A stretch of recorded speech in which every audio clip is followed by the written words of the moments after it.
there, Dr. Christel chiming in.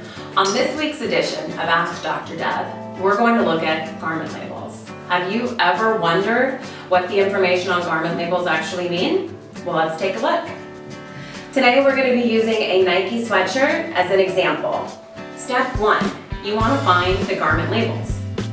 There's usually two. On this one, there's a set of labels on the center back, and then the rest of the garment information is usually going to be hidden in the side seam on the inside. So you're going to have to turn your garment inside out. Starting with the one on the center back, it's going to have brand name, size, and the country of origin. And the country of origin simply means where the garment was made. It doesn't tell you where the fabric or the fibers come from. So something to keep in mind, garments that say made in America might have been made with imported materials. Now, going to the second label, that's going to be on the side seam. There's a lot of information here because Nike provides it in 3 different languages. So on the very top of this one, it has an RN and a CA, which are identification numbers. The RN is provided from the FTC, the Federal Trade Commission, and the CA is the Canadian equivalent. Next, it also says where the garment was made, and then after that, it breaks down the different fiber contents in the garment.